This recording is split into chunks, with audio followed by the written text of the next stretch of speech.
Me presento, me llamo Julián Andrés Villada Cardoso, tengo el código 56229 y estoy en la carrera de Tecnología de Mercado y Publicidad.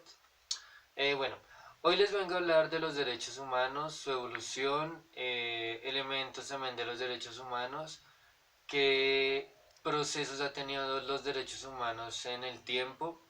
Bueno, empezamos. Bueno, en los derechos humanos pensamos que han estado ahí siempre, pero no tenemos muy claro de dónde salieron y cómo ha sido la evolución. Aunque pensamos que todas las personas tienen derechos iguales, pero por diferentes culturas vemos que los derechos, como los conocemos, cambian para ellos. Por ejemplo, un colombiano o puede ser un americano tiene derechos como lo son la vivienda, la educación y la alimentación como derechos fundamentales o primarios. Pero si giramos nuestra vista a países como Siria, Venezuela y entre otros países que tienen esta problemática, vemos que se vulneran los derechos primarios y eso que hemos logrado una gran evolución a través de los años. Pero ya estas cosas o variables pues se salen de las manos de organizaciones mundiales que defienden los derechos humanos como la ONU.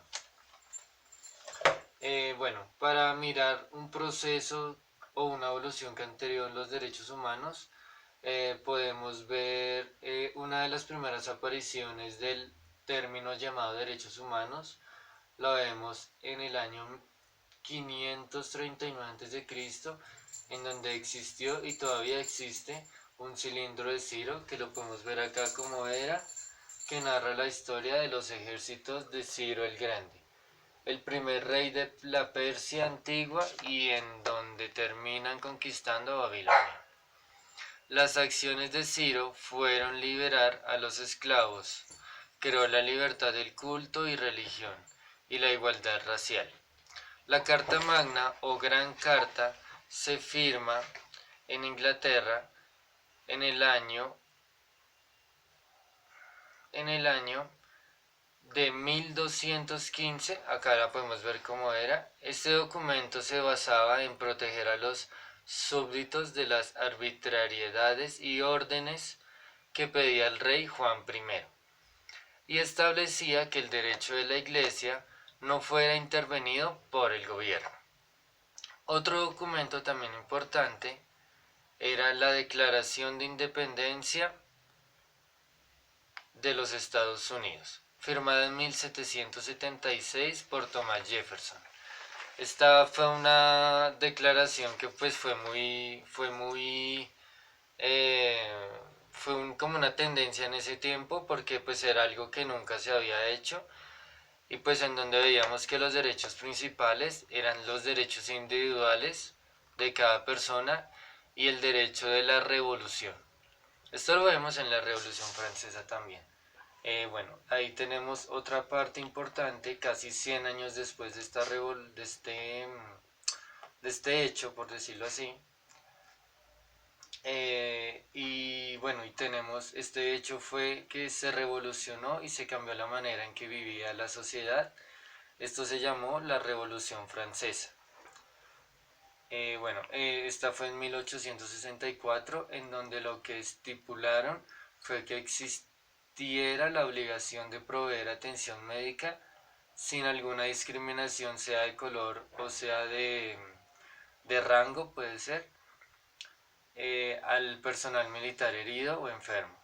En 1945, al final de la Segunda Guerra Mundial, los delegados de 50 naciones se reunieron para firmar un acta en donde se promoviera y mantuviera la paz a lo largo del tiempo.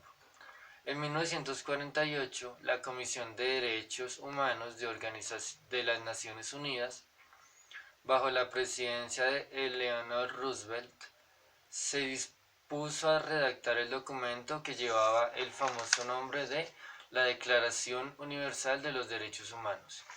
En esta declaración hay algo muy importante que lo vemos en el primer artículo de la declaración, en donde lo más importante para todos los seres humanos se basaba en esta frase, entre comillas.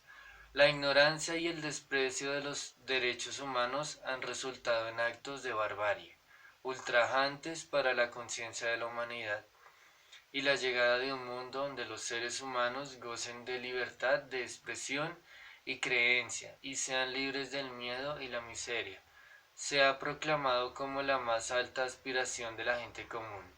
Todos los seres humanos nacen libres e iguales en dignidad y derechos.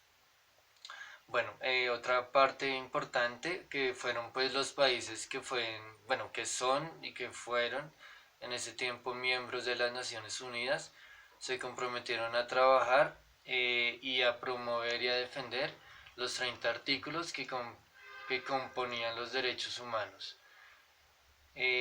Bueno, y estos derechos humanos en la actualidad se ven como las leyes constitucionales de muchas naciones democráticas. Hasta luego, muchas gracias.